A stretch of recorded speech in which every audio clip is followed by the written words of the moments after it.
eee, kalau Mbak Puan ini kan memainkan dengan pendekatan soft ya. Ya, Jadi dia mencoba melakukan pendekatan, menghadiri acara-acara, eee, tim Prabowo, ya, kemarin buka puasa di rumahnya siapa, Rosan mhm, misalnya ya. Kemudian mungkin dia membuka peluang, besar agar Prabowo bisa ketemu Ibu Mega, karena memang tidak ada problem, mhm, mhm, gitu. Wajar saja kan gitu. Nah, jadi, di sini kan orang berpikir, bagaimana Ibu Mega itu tidak suka betul sama Jokowi. Bahkan ketidaksukaannya melebihi SBY, terhadap mhm, SBY, ya. Tetapi kan orang berpikir bagaimana Jokowi nih, mmm, apakah merasa ditinggalkan ketika Prabowo ketemu sama Ibu Mega. mhm. Orang kan mengatakan, "Wah ini kalau ketemu berarti ini Jokowi." Nah itu juga, Nah, tapi menurut saya enggak, menurut saya biasa. Ini kan orang sudah senior semua, udah mmm, paham gitu loh. Nah, kadang-kadang kita ini pengamat ya, melihat ini terlalu serius gitu mhm, loh. mhm, mhm. Enggak ada. Enggak, soalnya kan ada yang gini juga Bang, ada yang bilang, pokoknya bagi PDIP, setidaknya elit-elitnya lah, Mhm, itu mereka nggak ada masalah dengan Prabowo. iya, Nah, tapi nah, pokoknya, yang bermasalah itu mereka itu dengan Jokowi gitu. iya, Jadi upaya merekatkan dengan Prabowo dan Megawati mhm. itu Otomatis jarak dengan Jokowi. otomatis akan membuat Jokowi teralienasi gitu. Iya, Itu kan ada yang membaca seperti itu. Menurut Bang Zulfan itu enggak ya? enggak. Bu Mega juga enggak berpikir seperti itu. Mmm, Kamu berkawan sama saya, ya silakan berkawan sama yang lain, nggak ada masalah. Ya artinya kan begitu. P3 oke kamu PKB, P3 bersama saya. Tapi kamu komunikasi sama SBY silakan mhm, aja. mhm, mhm. Itu kan urusan saya dengan SBY, ini kan urusan saya dengan Jokowi, bukan urusan kamu dong. Nah, jadi Bu Mega itu kalau hal gitu nggak ada, pikiran-pikiran jahatnya itu. Mmm, Ini mhm. saya tangkap ya, kita orang nggak harus tahu. Ibu Megawati itu nggak ada pikiran jahat. Itu betul-betul dia bisa intrik, rekayasa, itu nggak ada di pikiran. Makanya sering dibohongi oleh orang yang dia percaya. Mmm, Laksamana, bohongi dia. mmm, Rini, bohongi dia. Ya kan? Banyak lagi orang-orang lain yang dia percaya membohongi dia. mhm, mhm, mhm. Nah, jadi Bu Mega ini karena apa? Karena dia orangnya jujur, Iya, iya. integritasnya tinggi sekali. Ini orang nggak tahu nih Mas. Dipikir Mega ini politician yang rekayasa sana, Iya, iya, rekayasa iya, sini. iya. Nggak ada itu di pikiran dia, itu nggak ada. Dia loss saja, kalau udah percaya, udah percaya. Mmm. Nggak pernah dia bilang, kamu intrik sana, intrik sini, nggak ada. Tapi pada saat yang sama kalau dia Bu Mega misalnya hatinya tergores yang terluka banget gitu, itu Hmm. susah ini ya, Ya, susah ya, untuk ya kayak misalnya dengan SBY, dengan Jokowi menurut Bang Zulfan wah juga agak berat, susah ya? lebih berat dari dengan SBY. Jadi kalau Ibu Mega antara Jokowi dengan SBY lebih berat nih Jokowi ini. Mmm, Karena dianggap kan orang dalam kan. ya, ya, Nah, ya. orang dalam tuh lebih sakit lagi kan. Mhm, mhm, mhm. Nah, dan ini kan di-feeding terus supaya semakin tebal itu eh, ketidaksukaan Ibu Mega kepada Jokowi. Tapi kan dia tidak ada rekayasa misalnya, kamu pura-pura aja nih, kita main dua kaki. Mbak Ya, Mega ya, tuh ya. nggak begitu. Saya tahu Oke, betul. oke. Aduh, Ya, ya, ya. ini kalau orang tahu ya, saya komunikasi sama dia boleh dibilang 7 tahun, Mmm, ya kan? Dari tahun 76, 96 hmm, efektifnya ya, ya. sampai 2004 kan, Dan pengertian komunikasi itu adalah betul-betul intens intens. jadi, apa, inner circle ya, Ya, Bang Bang Zulfan ya? saya tidak pernah ditunjuk oleh Ibu Mega sebagai juru bicara ketua umum PDIP. Mmm, Tetapi setelah saya terus banyak ngomong, itu kan selalu orang bilang, "Ah, tanya Julfan aja, tanya Julfan aja." Akhirnya kan begitu. ya, ya, ya. Wah, ini berarti jubirnya Julfan gitu kan. Tidak ada SK-nya Mhm, itu, mhm, gitu loh. Jadi automatically karena saya sering menjelaskan ya kan, maklum karena PDIP waktu itu kan memang tidak banyak aktivis yang masuk ya kan. aktivis muslim terutama yang Heeh, masuk ya, nggak banyak iya. ya? Bang Nggak, Zulfan yang pertama ya? kalau aktivis muslim cuma saya sendiri. Saya dituduh PKI lah, Marhen lah oleh kawan-kawan itu kan, murtad segala macam. Tapi buat saya kan, kenapa saya masuk PDIP? Satu-satunya tokoh yang memang tidak disukai oleh Orde Baru. Mmm, antitesisnya kan. Iya, iya. Jadi Megawati waktu itu antitesis dari Soeharto, Iya. makanya kita ikut antitesis untuk melahirkan sintesis yang lebih maju lagi gitu loh. Ini kalau ada orang tema istilah antitesis itu identiknya dengan Bang Zulfan. Karena kan ramenya soal antitesis, Iya, iya, terutama iya. terkait Anies kan Bang Zulfan. Padahal orang Nah, udah tapi lupa. kalau ini Bang Zulfan, ini sebelum kita mengakhiri ya, Mm. kan tadi kan di pembicaraan sebelumnya ya kan Bang Zulfan bilang bahwa ini kan untuk politik ke depan kan Pak Jokowi makin menurun ya, seiring dengan semakin dekat akan selesai lah ya, Iya. Prabowo makin naik dari segi powernya ya. Mm-mm. Nah, terus tadi itu soal rencana kalau memang terjadi ya, rencana pertemuan Megawati dengan Pak Prabowo itu kira-kira Megawati dengan Prabowo iya, ya. pertemuan Megawati dengan Prabowo dalam konteks yang tadi itu pengaruh Jokowi yang makin Mm-mm. Menurun. merosot, menurun dan Prabowo yang makin naik seiring dengan menjelang Oktober lah ya. Itu kira-kira bagaimana sikap Pak Prabowo dalam menyikapi ini terkait dengan Jokowi? Apakah bagaimana Pak Prabowo menempatkan Pak Iya. Jokowi gitu dalam kaitannya dengan rencana ini? Jadi gini, Pak Jokowi ini kalau menurut saya dia sungguh-sungguh ingin menjadikan jembatan, dirinya sebagai jembatan. Kalau dia tidak bisa menjadi jembatan, orang lain biar jadi jembatan. Kan gitu.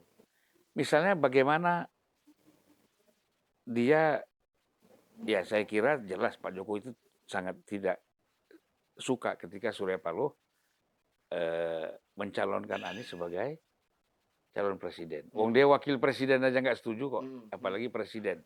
Kemudian itu ngomong berdua dengan Surya Paloh justru mengambil langkah yang lebih jauh, yang berhadap-hadapan dengan Jokowi. Tapi kan Jokowi masih bisa menerima kehadiran, menerima kedatangan Surya Paloh ke istana, ya kan? Kalau dia minta waktu, bahkan kemarin Surya Paloh datang lagi, itu kan pasti ada pembicaraan apa? Salah satu pembicaraan kan rekonsiliasi dengan Prabowo. Jembatannya kan Pak Jokowi. Ya. Nah, jadi Pak Jokowi udah biasa gitu. Udah biasalah kalau memang Pak Prabowo mau ketemu Ibu Mega nggak ada masalah buat saya. Itu kan semuanya apa ya? Kalau dalam Islam disebut itu kan silaturahim. Ya. Saya pakai istilah silaturahim. Itu yang benar. Ya, bukan silaturahmi. Silaturahmi itu HMI. Oh gitu ya. Kalau bahasa Arab aslinya kan silaturahim, ya kan? Nah, jadi itu dianggap saya silaturahim, ya. Bagaimana ketua umum partai ketemu sama, jadi kan begini dalam pikirannya Prabowo kan, Jokowi juga begitu. Kalau dengan Surya Paloh boleh, kenapa dengan Mega nggak boleh? Boleh saja. Karena kan yang ingin dibangun oleh Prabowo itu kan satu koalisi besar. Kalau Pak Jokowi berada di dalam satu kamar dengan Prabowo, kalau koalisi yang besar kan bukan Prabowo atau pemerintah ini diuntungkan, Jokowi juga diuntungkan. Artinya solid kan, gitu. Jadi jangan dianggap kalau PDI masuk terus Jokowi rugi, ya enggak, Jokowi juga diuntungkan. Ya, memang penting ya untuk adanya rekonsiliasi di dalam hubungan perpolitikan saat ini setelah pemilu dilaksanakan dan masih menunggu hasil keputusan dari Mahkamah Konstitusi seperti apa nanti. Namun saat ini seperti yang kita ketahui bahwa KPU telah memberikan pengumuman atas pemenangan dari Pilpres ini yaitu Prabowo Gibran ya. Dan saat ini diisukan bahwa Megawati Prabowo bakal ketemu, PDI Perjuangan berpotensi merapat ke koalisi Gerindra. Nah, seperti apa teman-teman pemberitaan ini kita akan lihat bersama-sama supaya kita bisa membaca situasi perpolitikan ke depan di dalam 5 tahun yang akan datang semasa Prabowo Subianto memimpin negara ini ya. Kalau nanti akhirnya MK memutuskan menolak gugatan dari 01 dan 03. Pengamat politik dari UIN, Syarif Hidayatullah, Adi Prayitno menilai bukan tidak mungkin PDI Perjuangan merapat ke koalisi Prabowo Subianto. Ya, seperti yang disampaikan oleh Zulfan Lindan tadi juga ya. Sinyalemen ini tampak dari rencana pertemuan Ketua Umum PDI Perjuangan Megawati Soekarnoputri dengan Prabowo yang merupakan Ketua Umum Partai Gerindra sekaligus calon presiden pemenang 2024 ini. Bukan tidak mungkin PDI Perjuangan potensi jadi bagian koalisi Prabowo di masa mendatang, kata Adi kepada Kompas.com Senin 8 April 2024. Menurut Adi, rencana pertemuan Megawati dengan Prabowo menjadi penanda bahwa kedua elit politik ya memelihara hubungan yang baik. Kendati PDI Perjuangan dan Gerindra kerap bersaing di pemilu presiden, pilpres maupun pemilu legislatif pileg, namun hal itu ternyata tidak menghalangi kedua partai tersebut untuk bisa berkongsi ya. Pada saat bersamaan, elit-elit Gerindra dan PDI Perjuangan sama-sama mengklaim tidak ada persoalan apapun di antara mereka, bahwa sempat ada persaingan antara kedua partai di Pilpres itu kan perkara biasa, lumrah dan politik, ujar Adi. Adi pun menduga rencana pertemuan Megawati dengan Prabowo Subianto melibatkan campur tangan Presiden Jokowi. Apalagi Mega telah menugaskan putrinya yang juga Ketua DPP PDI Perjuangan, Puan Maharani, untuk berkomunikasi dengan Prabowo. Diyakini hubungan Megawati dengan Jokowi masih belum membaik pasca pencalonan putra sulung Jokowi, Gibran Rakabuming Raka, sebagai calon wakil presiden mendampingi Prabowo. Bagi PDI Perjuangan rasanya Jokowi sudah wassalam. Tak ada lagi ruang berkomunikasi, apalagi setelah pemilu usai. PDI Perjuangan babak belur efek Jokowi keluar dari barisan PDI Perjuangan. Pilpres kalah telak, pileg hilang 3%, katanya. Lebih lanjut, Adi memprediksi koalisi pemerintahan Prabowo Gibran akan diisi oleh Partai Gerindra, PDI Perjuangan, Partai Golkar, Partai Demokrat, dan Partai Amanat Nasional, PAN. Sementara Partai Kebangkitan Bangsa (PKB), Partai Nasdem, dan Partai Keadilan Sejahtera (PKS) diduga bakal mengambil posisi di luar pemerintahan sebagai oposisi. Jadi jika peta perpolitikan demikian, koalisi pemerintahan Prabowo Gibran diyakini akan kokoh lantaran kekuatan lebih besar ketimbang partai oposisi. Jadi resistensi ketiga partai ini, PKB, Nasdem, dan PKS, tak akan terlalu signifikan, baik dari jumlah kekuatan politik atau pengalaman sebagai oposisi, tutur Adi. Diketahui kabar rencana pertemuan Megawati dengan Prabowo Subianto kian menguat belakangan ini. Sekretaris Jenderal PDI Perjuangan Hasto Kristianto mengatakan Megawati tidak masalah bertemu dengan Prabowo pasca putusan Mahkamah Konstitusi soal sengketa hasil pemilu. Saat ini tim hukum Capres-Cawapres nomor 23 Ganjar Pranowo Mahfud MD dengan mengajukan sengketa Pilpres ke Mahkamah Konstitusi bersama tim hukum Capres-Cawapres nomor urut 1 Anies Baswedan Muhaimin Iskandar. Terkait dengan Pilpres, kita masih menunggu hasil dari Mahkamah Konstitusi (MK), sehingga tidak ada persoalan. Pertemuan-pertemuan itu dilakukan, kata Hasto, ditemui di kantor DPP PDI Perjuangan Jalan Diponegoro Menteng, Jakarta Pusat pada 25 Maret 2024. Demikian pula antara Pak Prabowo dengan Ibu Megawati Soekarnoputri, tidak ada persoalan dalam perspektif pribadi.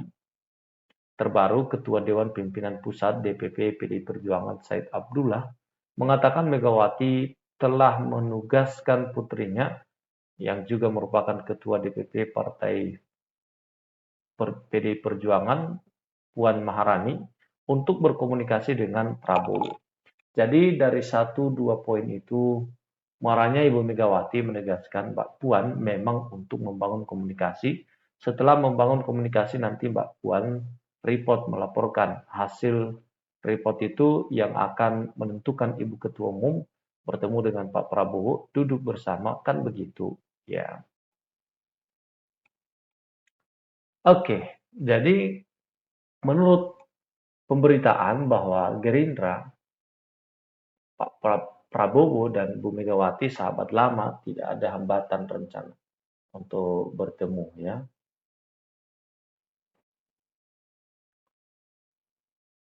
Wakil Ketua Umum Partai Gerindra Habibur Rahman mengatakan tidak ada hambatan yang mungkin menghalangi rencana pertemuan Ketua Umum Partai Gerindra Prabowo Subianto dengan Ketua Umum PDI Perjuangan Megawati Soekarno Putri.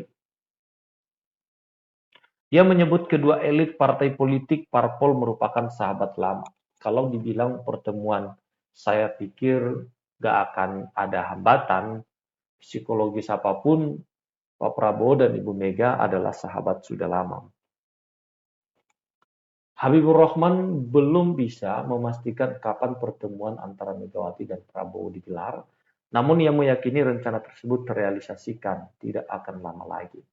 Apalagi Putri Megawati yang juga Ketua DPP PDI Perjuangan Puan Maharani melempar sinyal bahwa fraksinya di DPR belum berencana merealisasikan wacana hak angket untuk mengusut dugaan kecurangan pemilu 2024.